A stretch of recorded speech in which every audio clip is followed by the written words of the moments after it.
Buenas tardes. El Instituto Electoral del Estado de Querétaro, en compañía del Instituto Mexicano de la Propiedad Industrial, les dan la más cordial bienvenida a este evento con el propósito de entregar la marca IEEQ, firmar un convenio de colaboración entre ambas instituciones y generar un espacio de reflexión sobre la importancia de la propiedad industrial en procesos electorales. El evento se desarrolla con el propósito primordial de presentar ante la comunidad el registro de la denominación y logotipo institucional del Instituto Electoral del Estado de Querétaro como un acto que reafirma su identidad, la legalidad y la proyección pública, fortaleciendo su compromiso con la transparencia, la certeza y la continuidad de su labor en la vida democrática de la entidad. Ello bajo los objetivos específicos consistentes en dar a conocer el proceso y alcances jurídicos del registro de un logotipo institucional ante el INPI, reconocer la trayectoria y aportaciones de quienes han contribuido a consolidar la identidad institucional a lo largo de su historia, reforzar el sentido de pertenencia, unidad y continuidad ante las distintas generaciones de consejeras, consejeros y representantes de partidos políticos.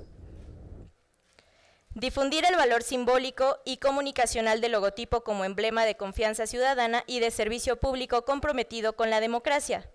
Proyectar la imagen del instituto como una autoridad sólida, moderna y respetuosa de los principios rectores de la función electoral. Para ello, damos la bienvenida a quienes el día de hoy integran el Presidium.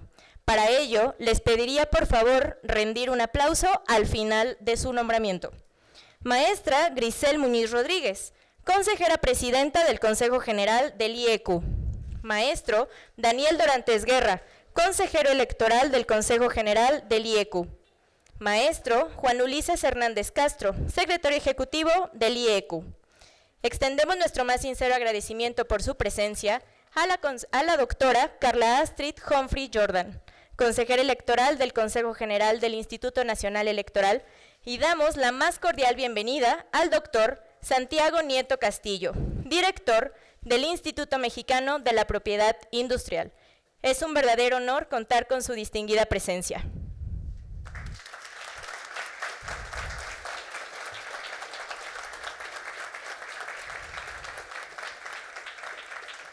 Muchas gracias a todas las personas por estar aquí.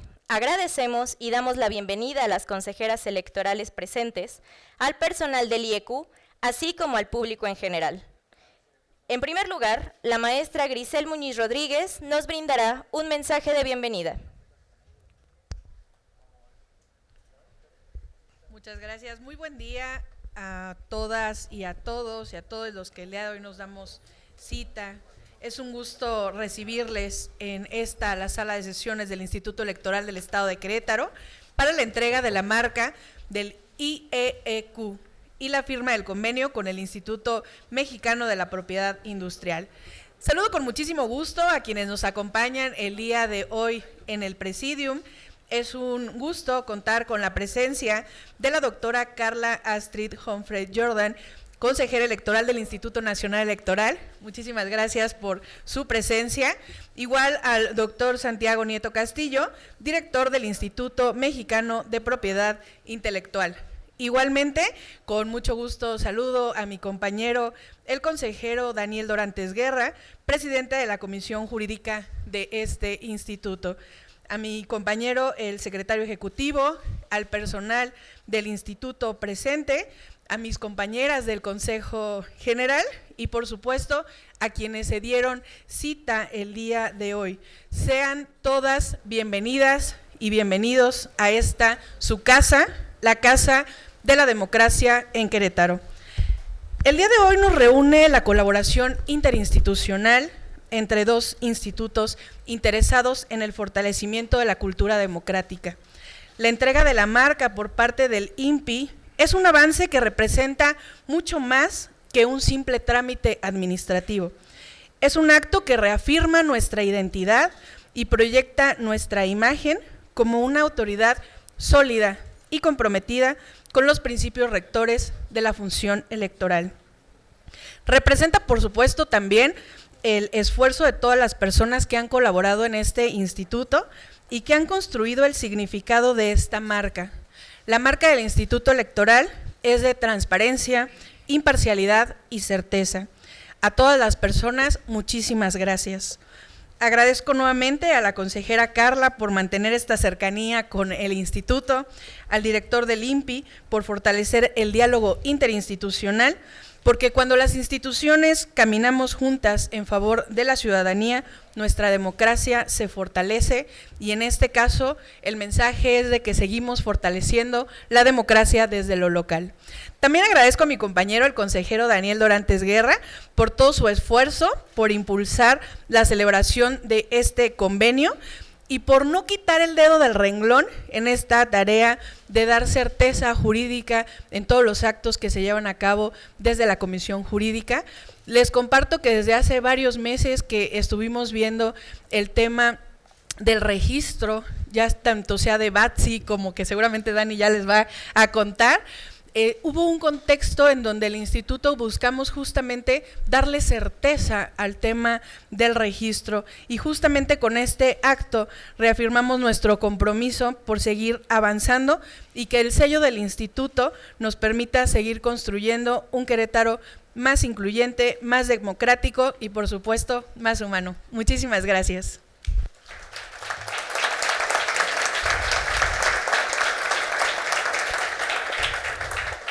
Muchas gracias, presidenta. A continuación, pido amablemente al maestro Daniel Dorantes Guerra nos regale un mensaje de bienvenida. Muchísimas gracias, Bárbara. Por ahí te escucho, pero no sé dónde estás. Pues muy buenas tardes a todas y a todos. Es un verdadero placer estar el día de hoy acá. Agradezco a la línea de honor el acompañamiento el día de hoy a este evento tan importante que refleja justo la búsqueda de la certeza que ha buscado este instituto ya durante casi 30 años de su existencia. Hoy me parece un día emblemático porque el Instituto Mexicano de la Propiedad Industrial nos hace entrega del registro de marca del Instituto Electoral del IEQ y de su logotipo, emblema que otras instituciones ya tenían desde hace algunos años, como el Instituto Nacional Electoral y otros institutos electorales locales, y que hoy se convierte en una realidad para este instituto que es pues un ejemplo de democracia a nivel nacional. Agradecer la presencia de todo el público que hoy nos acompaña porque creo que nos brinda un mensaje muy claro y es la confianza que se tiene en las instituciones queretanas, la confianza que se tiene en las instituciones y creo que es un mensaje muy importante el que se manda desde acá. El acompañamiento desde luego de la consejera Carla del Instituto Nacional Electoral, muchísimas gracias pues por estar acá, por estar siempre presente, es un verdadero placer tenerla, desde luego que al doctor que nos venga a entregar hoy la marca y bueno a cada una de mis compañeras consejeras del Consejo General, a la consejera presidenta y a nuestro secretario ejecutivo y representante legal que estará firmando aquí el convenio. Y bueno, no quiero dejar de agradecer a Bárbara que en ese momento le tocó hacer el registro de la marca, que ya no está en la coordinación jurídica, pero que fue quien materialmente llevó a cabo todo este trámite. Muchísimas gracias y bienvenidas y bienvenidos.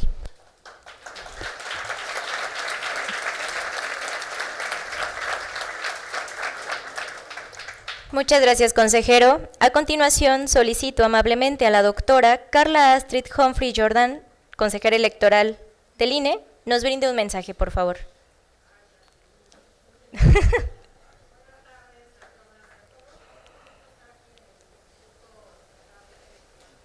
Se le prende el micro. Listo, creo. Pues otra vez, buenas tardes a todas y a todos quienes nos acompañan. Agradezco, bueno, en particular la invitación de la consejera presidenta de este instituto, Grisel. Muchas gracias por la invitación. También, por supuesto, al consejero Daniel Dorantes por todo el trabajo que se hizo para pues llegar a la firma de este convenio y además otorgar esta marca. Me parece muy importante. Ahora abordaré algunas cuestiones que me parece también relevantes de este trabajo que están realizando. Y bueno, consejeras electorales también, pues gracias por acompañarnos, secretario ejecutivo, y bueno, pues a todas quienes nos acompañan también en las plataformas digitales, porque este evento se está transmitiendo también en la plataforma de este instituto. Y bueno, para mí es muy importante estar aquí y agradezco mucho la invitación, en primer lugar por lo que importa la democracia para las y los mexicanos, como este acceso transparente a todos los cargos y a todos los espacios públicos, que es de verdad una democracia y un sistema electoral sólido, no solamente reconocido nacional, sino internacionalmente, con autoridades electorales, en primer lugar, las administrativas, que somos autónomas e independientes, y con autoridades jurisdiccionales, con un acceso al poder pacífico, regulado y con normas claras que todas y todos debemos respetar.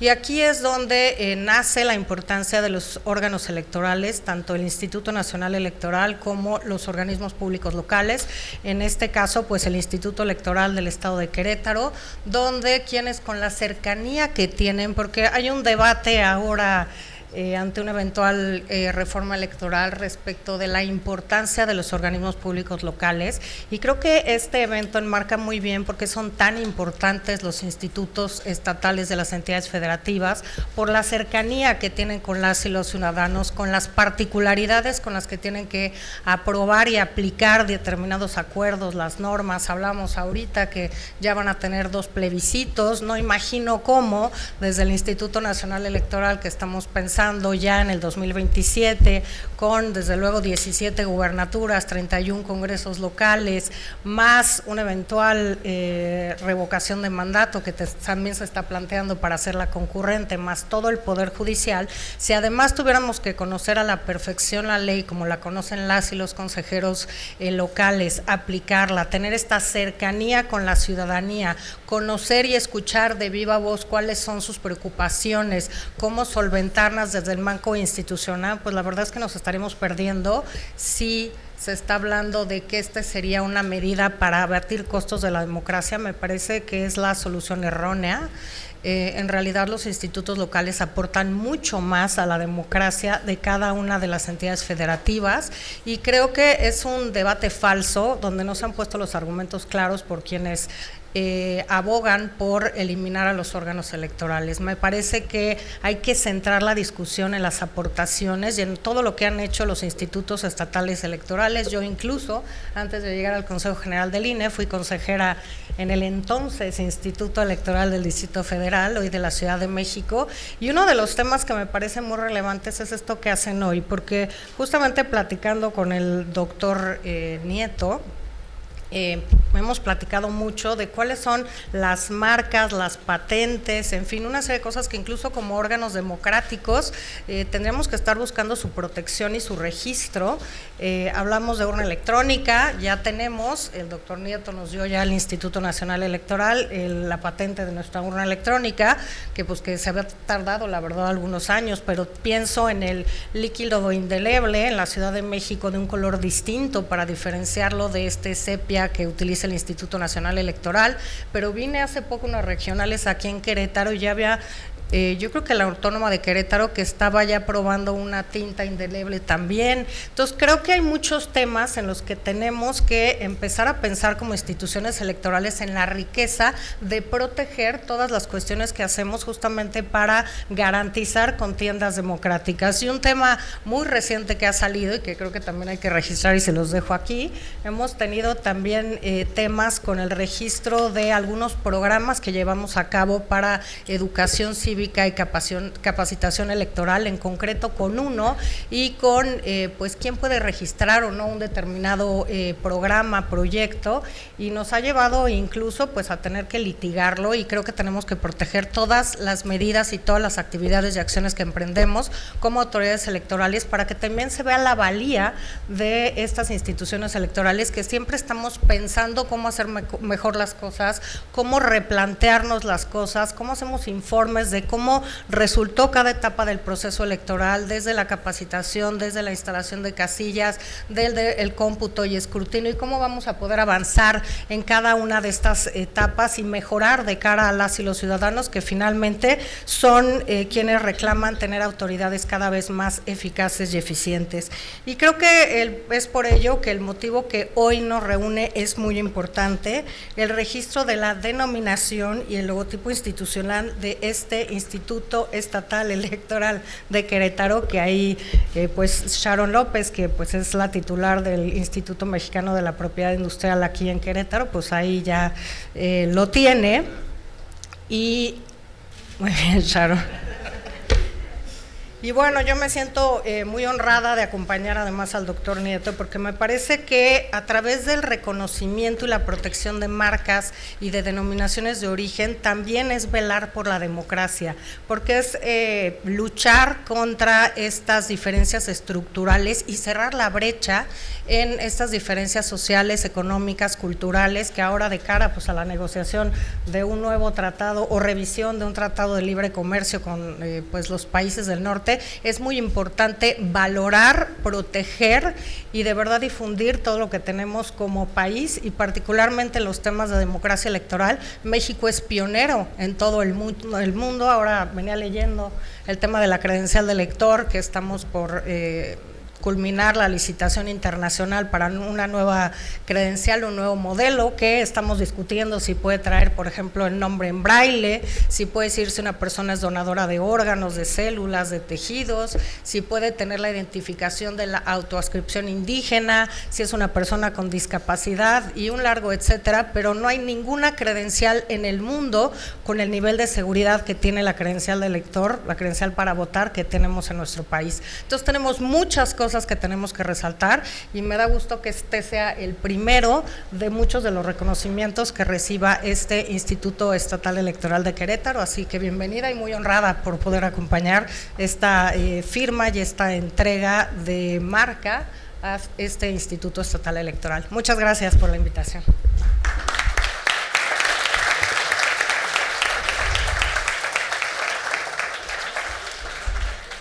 Nuevamente agradezco a quienes nos acompañan el día de hoy en Presidium, y sin más, cedo el uso de la voz al doctor Santiago Nieto Castillo, director general del Instituto Mexicano de la Propiedad Industrial, a fin de que tengamos el acto formal de entrega de marca IEQ y nos brinde un mensaje. A Grisel Muñiz, la presidenta del Instituto Electoral del Estado de Querétaro, por supuesto, secretario ejecutivo Juan Ulises. Por favor, mi gran agradecimiento a Daniel Dorantes. Debo decirles que Daniel Dorantes, el consejero Dorantes, trabajó conmigo en alguna época y es uno de los temas y personas que me unen a este instituto. Amor, muchísimas gracias por venir, consejera Humphrey, perdón. Y bueno, a ver, primero pues quiero agradecer a la presencia pues de todas y todos ustedes, consejeras electorales, agradecer la presencia de Mauricio Ruiz Olaez, mis compañeros del gobierno federal, perdón por mencionarlos, Mauricio Ruiz Olaez, Sharon López, por supuesto, del INPI, Lusitania, Semarnat, gracias por estar aquí, Lilian Ruiz de Firabien, la presencia de Diego Cabrera de Sedatu, lo vi por allá atrás, Mauricio Uribe de ANAM, y por supuesto agradeciendo la presencia del señor presidente municipal de Tolimán, Alejo, muchísimas gracias, querido amigo, por estar aquí, y por supuesto a otro querido amigo, Alejandro Pérez, que también secretario general de Morena, que lo vi por allá atrás, y vi la presencia de tantas caras conocidas y tantas historias. Plantear el tema de marcas, bueno, diría, ¿por qué en el Instituto Electoral del Estado de Querétaro? Hace un momento les decía a las consejeras y el consejero electoral, el secretario ejecutivo, que yo en 1991 fui auxiliar, ya ni siquiera existe esa figura jurídica, fui auxiliar electoral del Instituto, en ese entonces electoral de Querétaro. Me tocó después, por azares del destino, estar muy cercano al mundo electoral. Bueno, sigo cercano, pero por otras razones, pero mi punto aquí central es que Tuve la enorme fortuna de ser magistrado electoral regional, la enorme fortuna de ser fiscal electoral y también la enorme fortuna de que varias personas que colaboraron conmigo terminaron o continuaron sus carreras profesionales aquí.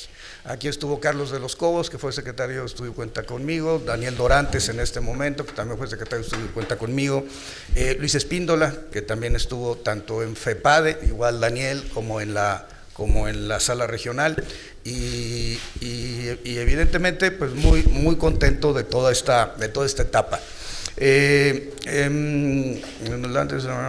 Luis Octavio Vado, Grajales, y ahorita que veo ahí a mi querido amigo Joaquín de la Lama, no podía dejar de mencionarlo. También en esa ruta, en 2013, este instituto me hizo el favor de publicarme un libro, se llamó La igualdad en los tiempos del género, de mujeres, feminismo y derecho, y la verdad es que también es un libro que después el Instituto Electoral del Estado de México lo volvió a editar y que yo le tengo mucho aprecio porque no en la reforma constitucional que presentó en la iniciativa de Peña Nieto, sino en la iniciativa que presentaron las mujeres senadoras de todos los partidos políticos para la reforma en materia de paridad, es uno de los libros que se encuentra citado. Y bueno, me tocó desde FEPADE estar aquí trabajando con este no es mi primer convenio de colaboración con el Instituto Electoral, ya en alguna ocasión hicimos uno en FEPADE para darle seguimiento a los procesos electorales, particularmente en el plebiscito que hubo en el Marqués y en las elecciones extraordinarias de Huimilpan, si la memoria no me falla. Además aquí también estuvo mi hermana como directora, María Nieto, y bueno, quisiera solamente dar un mensaje. ¿Por qué son importantes las marcas? Déjenme empezar con esto y de forma muy breve. ¿Cuál es la tienda más grande del mundo? Y no, es una tienda que no tiene tiendas, Amazon. ¿Cuál es la empresa de transporte más grande del mundo? Y no tiene, claro, y no tiene autos. David Da Vinci, nuestro niño genio de Querétaro, muchas gracias por estar aquí presente. Que viene, de hecho, bueno, regresaste hace unas semanas de Alemania, ¿no? De un congreso. Muchas gracias. No vamos, la verdad es que se presentó frente a, bueno, no puedo decir Shark Tank porque estaría violando derechos de autor, pero hicimos un modelo semejante que le llamamos Mentes en Acción. Debió haber sido Mentes en Transformación, pero bueno, ya lo pensé hasta después. Pero el punto central es que presentó David su esquema de una aplicación para poder medir la salud mental de niños, niñas y adolescentes que sufren de bullying. Por supuesto que tenemos que generar todas las acciones lógicas y cronológicas para que este tipo de emprendimiento, sobre todo de un niño de 10 años, tenga impacto en la economía, en la vida de las personas, y por eso pues, siempre es muy grato reconocerte, tu capacidad, tu inteligencia, tu talento y hasta dónde has llegado. Y para cerrar esta parte, les diría, la empresa sí, más de arrendamientos más importante del mundo es Airbnb y no tiene casas. Entonces, ¿qué es lo que tienen? Su marca, sus bienes intangibles. Y eso es finalmente lo que venimos a proteger el día de hoy.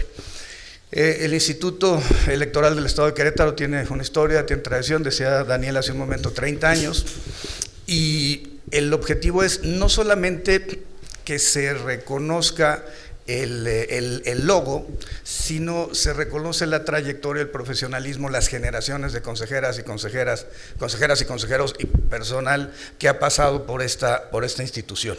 Tenemos no solamente la del logo del instituto, sino también se otorga la marca del Batsy Bot.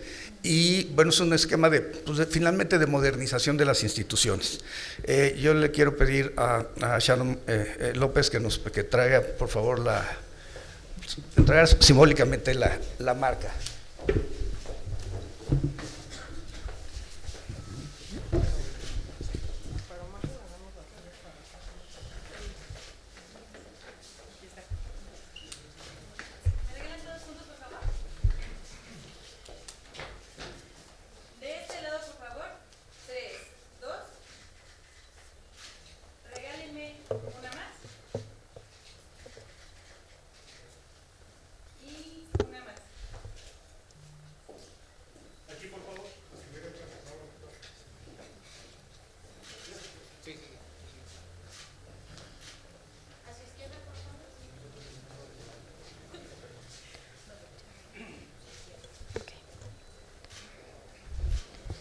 Muchas gracias.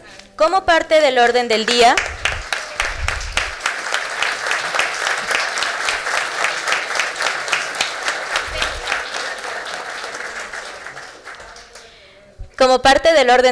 a continuación se realizará la firma del convenio de colaboración entre el Instituto Mexicano de la Propiedad Industrial e Instituto Electoral del Estado de Querétaro, por lo que agradezco a las autoridades tengan a bien a proceder con su suscripción.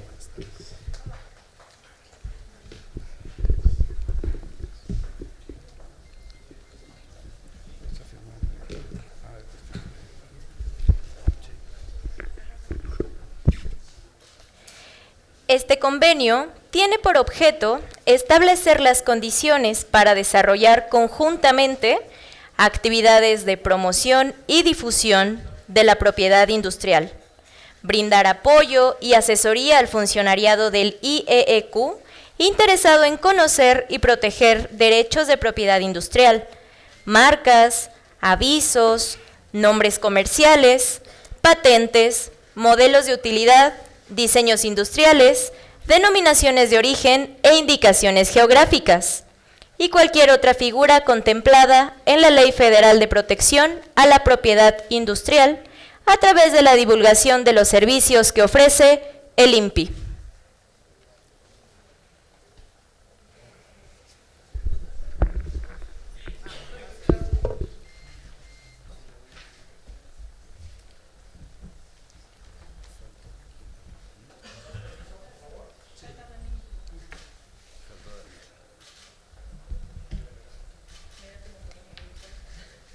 Pido apoyo a la Coordinación de Comunicación Social del Instituto, a fin de que nos apoye con la toma de fotografía oficial, por favor.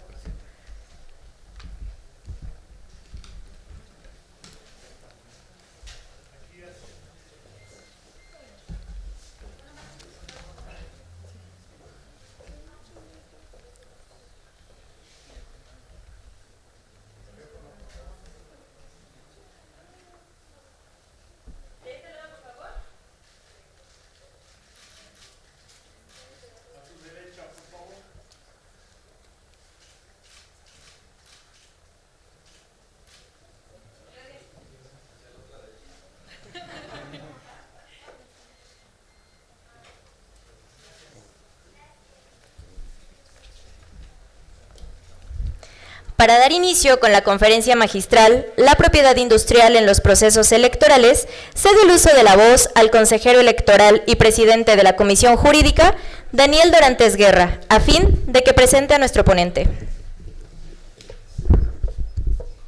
Muchas gracias, Barbie, nuevamente. Pues muy agradecido de tenerlo acá, doctor, y de que nos brinde esta conferencia que creo que nos hacía mucha falta en el tema de la propiedad industrial dentro de la democracia. Voy a leer una breve semblanza del doctor para darle el uso de la voz. Es licenciado en Derecho por la Universidad Autónoma de Querétaro y doctor en Derecho por la División de Estudios de Posgrado de la Facultad de Derecho de la Universidad Nacional Autónoma de México. En ambas instituciones sus tesis recibieron mención honorífica. Es profesor de las Divisiones de Estudios de Posgrado de la Universidad Panamericana y de la Universidad Nacional Autónoma de México y miembro del Sistema Nacional de Investigadores del CONACYT Nivel 2. Autor de diversas obras, entre las que destacan Sin filias ni fobias, Memorias de un fiscal incómodo, Control de convencionalidad y la reforma constitucional en materia de derechos humanos, Los derechos en los tiempos del género, de mujeres, feminismo y derechos, que próximamente estará recibiendo una actualización, en próximos meses estará saliendo. Interpretación y argumentación jurídicas en materia electoral, una propuesta garantista. Ha escrito varios libros en coautoría, el más reciente, Prevención de operaciones con recursos de procedencia ilícita en México, y ha participado en más de 50 libros colectivos, así como en numerosos artículos de revistas, prólogos y publicaciones de circulación nacional. Es conferencista de ponencias a nivel nacional e internacional con temas como lavado de dinero, inteligencia financiera y combate a la corrupción, género y derecho constitucional electoral, delitos electorales, entre otros. De 2008 a 2013 asumió el cargo de magistrado electoral regional, fungiendo durante 3 años como presidente de la Sala Regional Toluca del Tribunal Electoral del Poder Judicial de la Federación, circunscripción a la que ahora pertenece este instituto. De 2013 a 2014 fue investigador del Instituto de Investigaciones Jurídicas de la Universidad Nacional Autónoma de México. De 2015 a 2017 se desempeñó como fiscal especializado para la atención de delitos electorales. De 2018 a 2021 asumió el cargo de titular de la Unidad de Inteligencia Financiera de la Secretaría de Hacienda y Crédito Público. De 2022 a 2024 fue jefe del despacho de la Procuraduría General de Justicia del Estado de Hidalgo, candidato al Senado de la República por el Estado de Querétaro, es articulista del periódico El Universal y Eje Central, director general del Instituto Mexicano de la Propiedad Industrial. Adelante. Pues nuevamente, muy buenas tardes, muy buenas gracias, muchas gracias a todas y todos. Agradecido nuevamente con la presidenta Grisel Muñiz, muchísimas gracias, secretario ejecutivo, mi querido Daniel Dorantes, consejero electoral, consejeras, consejeros, por supuesto, consejera Humphrey, muchas gracias por estar aquí nuevamente. Hace un momento empezábamos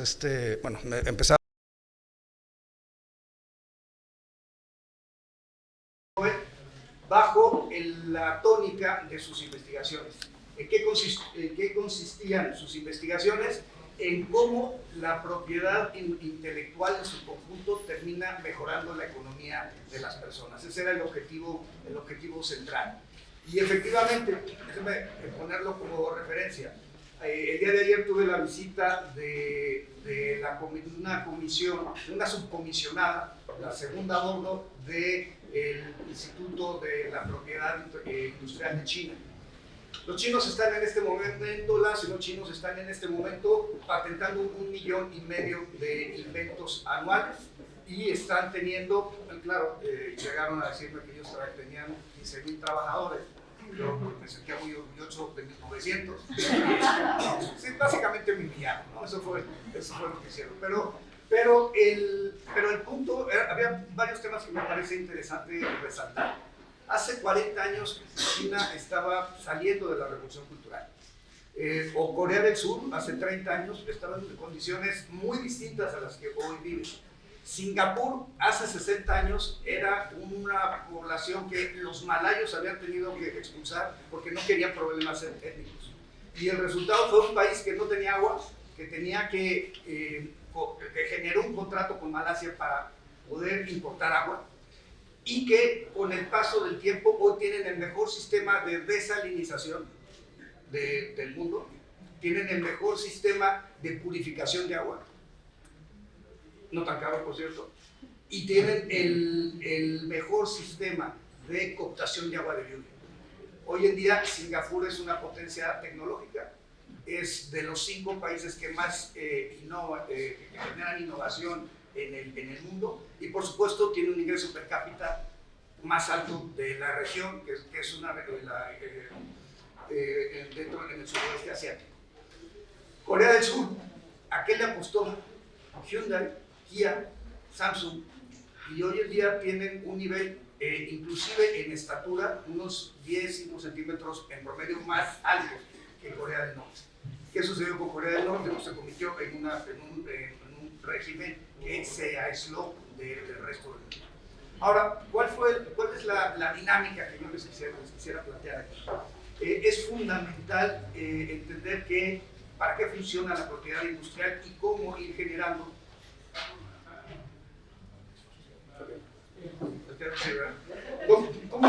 una mayor participación de todas y de todos. Hace un momento la consejera Humphrey decía con mucha razón,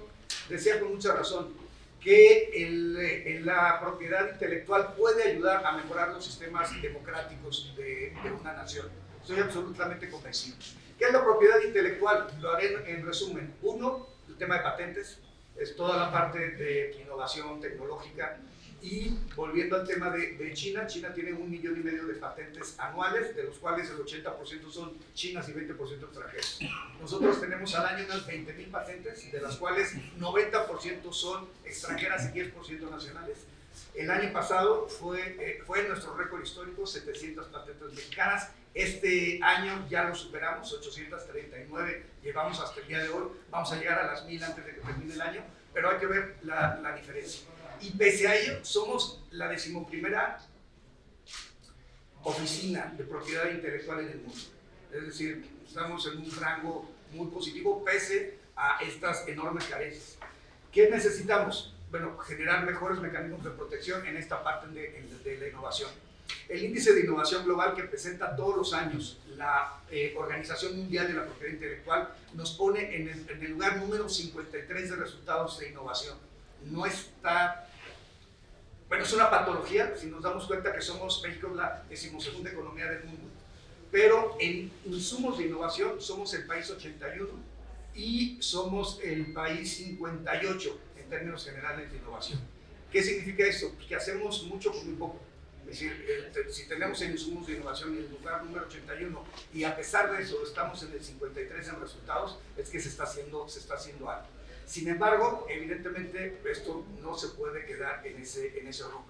¿Cuáles son los países que más están innovando? Evidentemente Suecia, Suiza, Estados Unidos, evidentemente ahí ya se encuentra Singapur, y tenemos otros países, Vietnam, perdón, es un país invadido por una potencia extranjera hace 50 años, con 24 años de guerra entre la invasión francesa y la invasión norteamericana, con más de 3 millones de personas que perdieron la vida en esos años. Hoy es una potencia tecnológica y tiene 10 veces más inversión de semiconductores que nosotros. Segundo, Filipinas. Hace 30 años era también un régimen dictatorial, Ferdinand Marcos. Hoy en día es un espacio que está ganando pasos de manera agigantada. China, ya me referí a China también, evidentemente Corea del Sur. Y para que nos podamos ir muy deprimidos de aquí, el 84% de las patentes de inteligencia artificial en el mundo provienen de Japón, Corea del Sur, Singapur, Filipinas, Vietnam, China, Taiwán, es decir, del sudoeste asiático, es más, Asia, Pacífico, si quieren utilizar la expresión. Esta es una parte, patentes, modelos de utilidad, diseños industriales. La otra parte son variedades vegetales, porque se puede generar trabajo genético para mejorar las variedades vegetales, aun cuando nosotros tenemos una prohibición constitucional, particularmente en el tema del maíz, para evitar la entrada de maíz transgénico y protección de los maíces nacionales. Tercero, que tenemos creo que 62 variedades de maíces. Tercero, los derechos de autor. Ahí se encuentra desde quien hace pintura, quien hace poesía, quien hace cinematografía, literatura, hasta quien genera software. ¿Por qué el software? Porque los cabilderos así lo acordaron con los congresistas, pero básicamente por la protección. Son 100 años de protección en derechos de autor, mientras que la patente se protege solamente por 20 años. Ahora, vuelvo al tema de la democracia. Primero, uno de los temas centrales es, claro, la democracia electoral formal, pero también tenemos una democracia sustantiva. Y esa democracia sustantiva implica la protección de los derechos fundamentales, incluyendo, por supuesto, derechos sociales que permitan disminuir las desigualdades sociales. Y en ese sentido, la generación de política pública para poder ensanchar las clases medias debe ser el objetivo de cualquier gobierno que esté generando una política de protección a la propiedad industrial. Segundo tema, datos estadísticos. Del 100% de patentes mexicanas, el 70% son hombres o grupos de hombres, el 16% son grupos mixtos y solamente el 14% son mujeres o grupos de mujeres. ¿Qué significa eso? Perdón, hay una problemática estructural en el tema de innovación tecnológica en el país. Segundo tema marcario, 67% de las marcas le pertenecen a hombres y el 33% a mujeres. Datos obtenidos de la CURP en nuestros sistemas informáticos. ¿Qué significa eso? Perdón, estamos viendo, hay una clara afectación a las mujeres emprendedoras, o por lo menos hay una debilidad estructural que impide que puedan tener el mismo desarrollo que los hombres. 123 años para alcanzar la brecha. 132 años para que se pueda alcanzar la igualdad de la brecha salarial que hoy tenemos entre hombres y mujeres. En ese contexto, ¿para qué sirve la propiedad industrial y la propiedad intelectual en su conjunto? Para generar mejores condiciones para que las mujeres puedan tener un proceso de empoderamiento económico. Y se trata así de cómo hacemos dos cosas. ¿Cómo hacemos que la propiedad intelectual llegue a todos? Perdón, hoy estamos trabajando en Querétaro la muñeca Lelé de Santiago Mixquititlán, la muñeca Don Xu de San Ildefonso Tultepec, y el objetivo es que esas personas en esos ámbitos puedan, las artesanas de Amealco, puedan recibir regalías de finalmente una creación cultural que tuvieran ellas y ellos. En ese contexto, ¿qué es lo que se busca? desde la Secretaría de Economía es combatir la violencia económica, que es un tipo particular de violencia que finalmente nos refleja pues estas enormes desigualdades sociales y el incremento, por supuesto, de otro tipo de violencia de género. Por eso, digamos, mis argumentos serían dos en torno a la relación entre propiedad intelectual y democracia. La primera, la posibilidad del empoderamiento de las mujeres en el ámbito económico. La segunda, la disminución de las desigualdades sociales a través del fortalecimiento de la propiedad industrial. Hace unos meses en Ginebra, me decía el director de la OMPI que ellos estaban muy interesados en las sedas de cajonos de Oaxaca. Y conversando con él, le dije, bueno, a ver, ese es un proyecto específico muy importante porque va a permitir recuperar no solamente el patrimonio cultural, sino también el empoderamiento económico de las mujeres artesanas que desarrollan su actividad. Y bueno, hace unas semanas bueno, hemos hablado con el presidente municipal Alejo Sánchez en Tolimán, también con Iván Reséndiz y con la regidora Adriana Novoa sobre el tema del IXLE de Ezequiel Montes. Y es un tema de finalmente reconocer y ubicar en el mapa que existen productos de altísima calidad. Ahora, en un segundo orden de ideas, porque además esto es sobre procesos, era solamente una parte introductoria, la idea es irnos sobre procesos electorales. Yo les plantearía, la Ley Federal de Protección de la Propiedad Industrial establece ciertos límites a lo que se puede registrar. Uno, el uso de símbolos oficiales sin autorización. Nos tocó rechazar una solicitud de una escuela que era el Instituto de Inglaterra, que utilizaba la bandera de Inglaterra. Eso no se puede. El uso indebido de nombres propios o figuras públicas. Nos tocó rechazar la Papa Sinatra. No, perdón, Sinatra. Y sí tenemos un problema con Frida Kahlo Corporation, que finalmente fue un registro que primeramente fue en otros países y después llegó a México, y creo que esa es una de las batallas de impedir la apropiación cultural más importante que debemos tener. También cuando existe, bueno, también hubo una que quería registrar la marca Pedro Infante. No se puede, eso debería ser como pecado. Pero la idea es que las razones de legalidad, de distintividad y sobre todo cuando existe un riesgo de confusión. ¿Qué sucede cuando alguien quiere apropiarse de una marca o imitar una marca? Esto puede generar engaño en el consumidor y eso es algo que no se puede reconocer, no se puede proteger. Por otro lado, la fracción 13 establece que no se pueden utilizar los nombres e imágenes de personas que tienen algún reconocimiento de naturaleza pública. Y en este orden, en este tenor, nos ha tocado rechazar, y ahorita me voy a los casos, por ejemplo, una solicitud para poder registrar el nombre de Claudia Sheinbaum Pardo. Perdón, tiene que ser la titular del nombre, la titular del derecho que genere el procedimiento y no puede cualquier persona registrar el nombre. Por otro lado, hay prohibiciones en materia de notoriedad pública. Que no puede haber un registro de marca cuando carece de distintividad. ¿Cuándo carece de distintividad algo? Cuando no podemos reconocerlo de manera independiente a otras personas que tengan las mismas características, la misma zona geográfica. Me tocó algo de la magistrada de Copula. Creo que la magistrada de Copula puede ser cualquier magistrada de Copula y esto no te genera durante el proceso electoral del Poder Judicial de hace unos meses. Por otro lado, cuando se haga una referencia a un cargo público, esto no puede ser tampoco considerado como una marca, como si alguien quisiera utilizar el nombre del diputado del pueblo.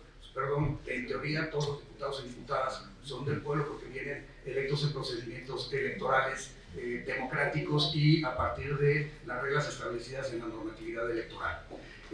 Por otro lado, no se pueden monopolizar términos que pertenezcan a instituciones, a partidos políticos o asociaciones de carácter social. Por otro lado, también tenemos las prohibiciones por contravenir al orden público y la legalidad. Y esto es cuando existan frases que están afectando o de xenofobia, de misoginia, de misandria, o simple y sencillamente que generan una relación de toxicidad, si podemos decirlo así, en la sociedad. Hace unos días Salinas Pliego quiso registrar una marca que se llamaba Gobernícola. Por supuesto se la negamos. Claro, el asunto llegó hasta un tribunal colegiado de circuito, y el tribunal colegiado nos ordenó que hiciéramos el registro de la marca Salinas Pliego. Yo, por supuesto, las sentencias no se discuten, se acatan, pero creo que fue una errónea interpretación de la normatividad por parte del tribunal colegiado. Ahora, también en ese tenor me iría sobre las prohibiciones del registro cuando se puede inducir al error, especialmente si sugiere falsamente la relación de un producto con una persona, con una entidad gubernamental o política. Nos pasó con una marca que la solicitud del registro de una marca que se llamaba Cervezas del Bienestar.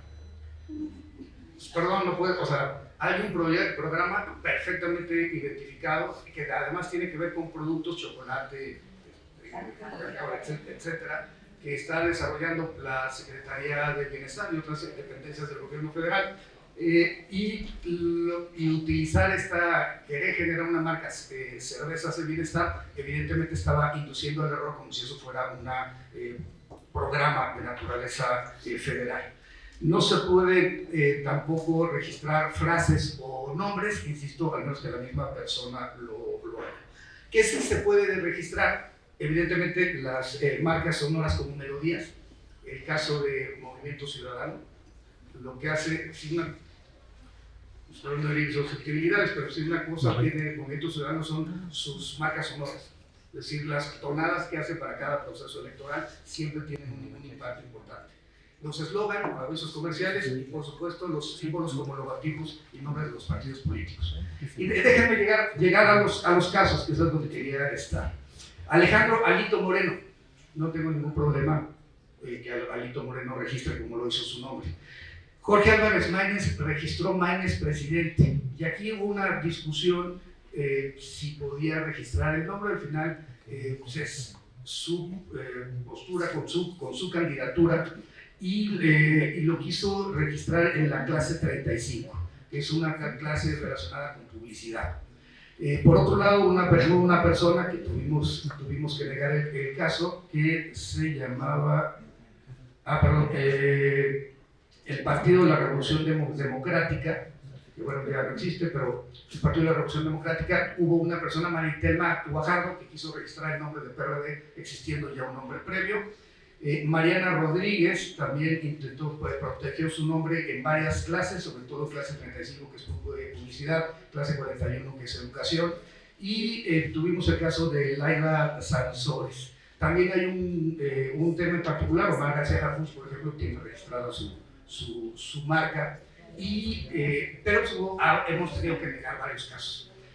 Berta Xochitl Gálvez Ruiz solicitó 3 marcas, una Frente Amplio, cuando existía una coalición político-electoral llamada Frente Amplio por México, y por tanto ella no tenía derecho sobre el nombre en virtud de que existía esta coalición integrada por una cotitularidad de los derechos. Segundo, Fuerza Rosa, también se la negamos.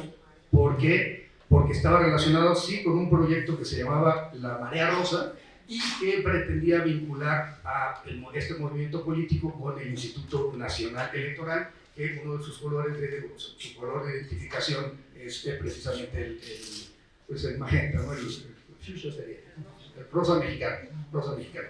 Y tercero, La Mañaneta. También a Xochitl Gálvez le tuvimos que negar La Mañaneta porque es una referencia clara a un programa de naturaleza de comunicación social de la presidencia de la República.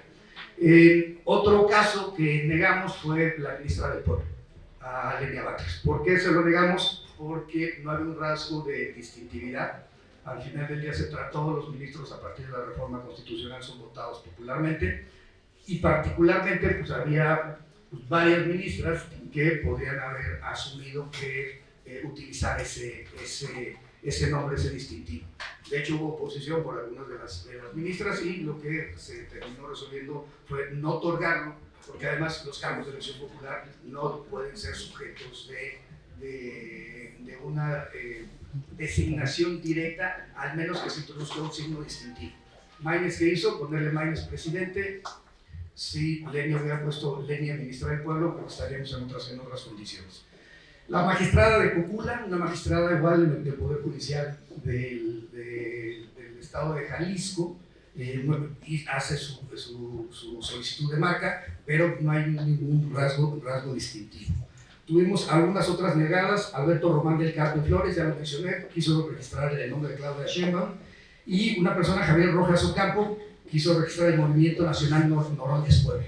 Se le preguntó a Gerardo Fernández Noroña si él estaba de acuerdo, dijo que no había hecho no había mandado a nadie que hiciera el procedimiento, y evidentemente se negó. Y hubo un caso de María Teresa López Álvarez que quiso registrar la denominación 4T, y de una empresa, Swear Industrial Limited, que quiso registrar la palabra P. En no todos esos supuestos estamos hablando de una referencia a una persona en específico, y que por lo tanto no podía ser tomada por una persona distinta a la que tuviera derecho a la titularidad del nombre. Tuvimos un caso con Laida Sansores. Ese caso con Laida Sansores es que apareció en un programa llamado El Privilegio de Mandar, y entonces denunció a Televisa por haber utilizado su imagen. Y efectivamente, Laida Sansores registró en Indautor su imagen, el derecho a su imagen personal.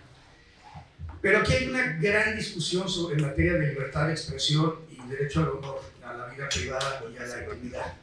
Y es una discusión que ha tenido la Suprema Corte Mexicana, que ha tenido el Tribunal Electoral del Poder Judicial de la Federación, que ha tenido la Corte Interamericana de Derechos Humanos, y en general todos los tribunales constitucionales del mundo.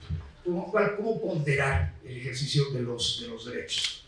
En este caso en particular, yo soy un convencido, así se lo dije y así lo resolví, que cuando una persona es un personaje público, una figura pública, entonces su umbral de protección al derecho al honor, a la vida privada y a la intimidad es mucho más reducido, y se tiene que maximizar el derecho a la libertad de expresión, el derecho de acceso a la información pública como un derecho preferente en términos de un sistema democrático. Esta es una gran discusión. ¿Qué sucedería? Nos pasó también con un caso de Gloria Trevi. Resolvimos en contra de Gloria Trevi, resolvimos en contra de Galilea Montijo por un caso de un libro llamado Las Señoras del Naco, pero dentro de ese libro había una historia en particular de una persona que no era un personaje público. En ese caso, de las tres mujeres que habían denunciado el libro de Anabel Hernández, dos estaban en el supuesto de ser personajes públicos y por tanto debía maximizarse la libertad de expresión, y otra no era un personaje público y por tanto desde nuestro punto de vista se tenía que proteger el derecho al honor, la vida privada y por supuesto la intimidad. Creo que los partidos políticos y las personas están buscando el registro en muchas ocasiones como una especie de extorsión. Quieren hacer un registro de marcas de un nombre en particular con la finalidad de después vendérselo al autor al personaje de la clase política. Y creo que aquí el bien jurídico más importante que hay que tutelar es el derecho que tenemos todos a la titularidad de nuestra propiedad intelectual, incluyendo los derechos de autor, incluyendo evidentemente el derecho al uso de nuestro nombre. Ha sido, la verdad, es una institución muy bonita. Yo quisiera ya cerrar con esto, porque además dice doble, no sé si fue breve, pero hay una frase que dice doble breve, doblemente bueno, y creo que no fue breve, pero espero no estar, antes de que se empiece alguien allá al fondo empiece a pensar seriamente en el suicidio, prometo ya cerrar, ¿no? Y bueno, sí, mi esposa es consejera electoral, entonces me vine a citar con ustedes. Y bueno, mi punto aquí es, nada más para cerrar esta parte, es una gran institución. Tenemos un sistema de protección a la propiedad intelectual entre el autor y el INPI. Fue creado en 1993 con la finalidad de dar cumplimiento a los requerimientos de Estados Unidos en materia para la generación del Tratado del TLCAN, el Tratado de Libre Comercio de América del Norte, menos de Canadá, más de Estados Unidos, y hoy en día pues, tenemos un capítulo 20 del TEMEC. Si ustedes me preguntan, la parte de indicaciones geográficas es una parte muy bonita, de denominaciones de origen, es muy bonita, la parte de patentes es una parte muy técnica, de ver a la comunidad científica y realmente es muy interesante. La parte marcaria pues, en buena medida son litigios sobre el uso de las marcas o el posible engaño. Hay una parte más cercana a la que yo había hecho, que es la parte de combate a la piratería y al contrabando. A Daniel le consta cuando estábamos en la FEPAD y hacemos operativos y nos metíamos a las casillas a ver que no estuvieran las casas amigas comprando votos. Y bueno, pero hay una parte fundamental que es la revisión del TEMEC. Y en eso, perdón, en un país donde tenemos un alto nivel de polarización, no debemos equivocarnos. O sea, nosotros tenemos que estar indisolublemente unidos con la presidenta Claudia Sheinbaum, todas y todos, y con independencia de las vías superiores partidistas, y el objetivo es muy claro. Estoy seguro que se va a cerrar el TEMEC. Y ayer reflexionábamos que ya sobrevivimos un año a Trump, sin que se haya roto nada. Faltan tres. Pero de que mejor forma ha enfrentado a Donald Trump en esta nueva realidad arancelaria y comercial global, perdón, no les quepa la menor duda, se llama Claudia Sheinbaum. Por supuesto con el apoyo de Marcelo Ebrard. Pero la presidenta ha hecho un gran trabajo con cada llamada para poder, primero, amparar el 92% de nuestros productos. Segundo, a generar que sigamos siendo un país que exporta 588 mil millones de dólares anuales y el 85% de Estados Unidos. Por supuesto que vamos a tener que diversificar. Y habría que revisar por qué no el hecho en México. ¿Por qué se creó el hecho en México? Se creó pensando, claro, lo puse guinda y quería que el aire la volteara a la izquierda, pero bueno, ya no se pudo. Pero el punto más importante aquí es, tenemos algo fundamental. Necesitamos mandar mensajes de que la propiedad industrial se protege en el país, que nosotros cumplimos con todos nuestros compromisos de corte internacional en materia del TEMEC, y ahí está pendiente la expedición de un reglamento, y ahí tenemos varias cosas pendientes con Estados Unidos. Pero lo más importante, y vuelvo a reiterar, es que tenemos que estar indisolublemente unidos en este tema. La revisión del TEMEC empieza el próximo año. Ya hubo las mesas en las 32 entidades federativas en todos los sectores para recoger las necesidades de toda la industria farmacéutica, la industria textil, la industria de calzado. Y sí tenemos también que concientizarnos un poco del impacto negativo que genera la piratería, y que el reporte 301 de la United States Trade Representative nos ha presentado recientemente a nuestro país. Y eso porque no podemos permitir que se pierdan empleos en México en razón de los productos de piratería provenientes básicamente de muchos países de Asia, pero particularmente de China. Pero cierro, prometí cerrar, prometí ser breve y cumplí las dos. Sí.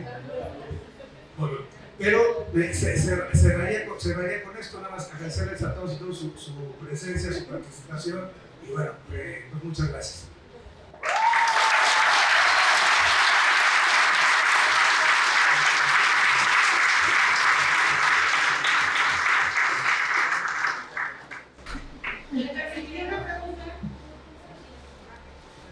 Agradecemos la generosidad de su tiempo y reconocemos sinceramente su experiencia y reflexiones, que sin duda resultan de vital importancia para nuestro quehacer democrático y enriquecen la deliberación, fortaleciendo nuestro compromiso con la certeza y la legalidad.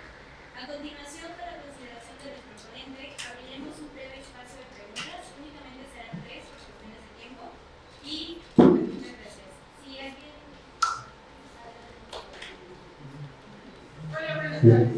En calidad de representante del Partido Verde, obviamente la ponencia es muy buena, nos lleva muchísimo conocimiento, pero me preocupa mucho que el artículo 173 de la Ley de Protección Industrial pues pone como ciertos límites para poder hacer el registro de marcas de lo que son entidades públicas. En este caso estamos hablando de que el instituto es una entidad pública. Entonces, no me gustaría pensar que pudiéramos estar cayendo en un supuesto de ilegalidad y que esto fuera un acto fraudulento y que nosotros estuviéramos dando la anuencia para ello.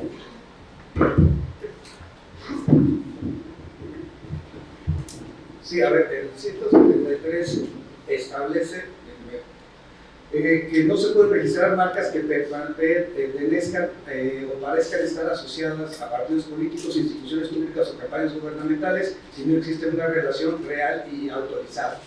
Uno de los elementos con disposición legal que tiene el Instituto Mexicano de la Propiedad Industrial y que también, por supuesto, tiene el Instituto Electoral del Estado de Querétaro es precisamente la capacitación y la difusión en materia de protección, en mi caso, de la propiedad intelectual, que es lo que estamos haciendo el día de hoy, y en el caso del Instituto Electoral del Estado de Querétaro, pues finalmente de difusión de un tema que se vincula estrechamente con la democracia, como ya mencioné. Por un lado, los temas vinculados con el feminismo, y por otro lado, los temas vinculados evidentemente con la disminución de las desigualdades sociales, que de hecho es uno de los temas centrales de la agenda de la 4T, de la cual Imelda, tú y el Partido Verde Ecologista de México forman parte.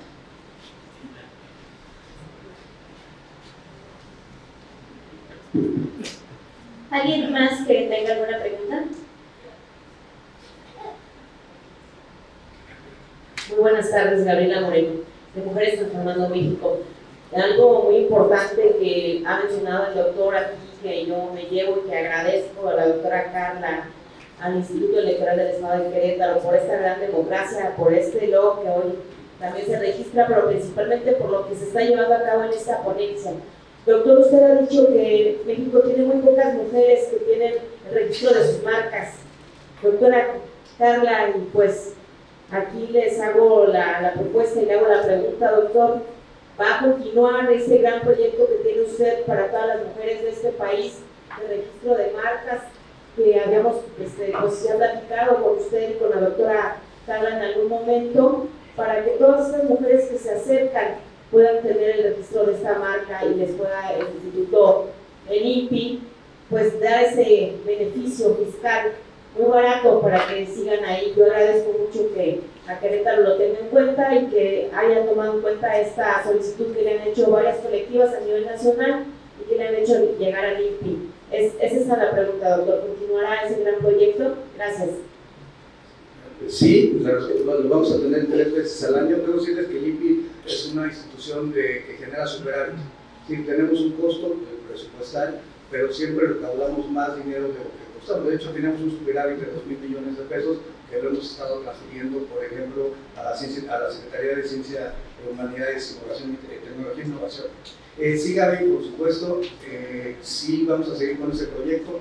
Hicimos un cálculo de unas 19.000 mujeres beneficiadas durante este año a nivel nacional en las 32 entidades federativas, y la idea es que cada 3 meses vamos a tener un proyecto de 90% de descuento para las mujeres emprendedoras.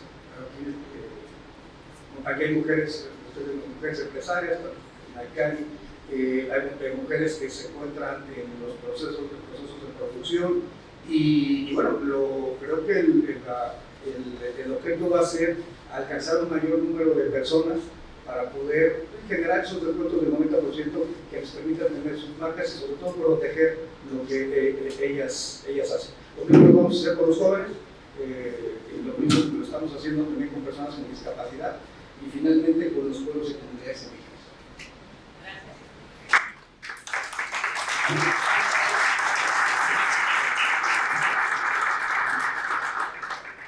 Si no hubiera más preguntas, solicito amablemente al consejero Daniel Dorantes Guerra sea tan amable de entregar un reconocimiento al conferencista.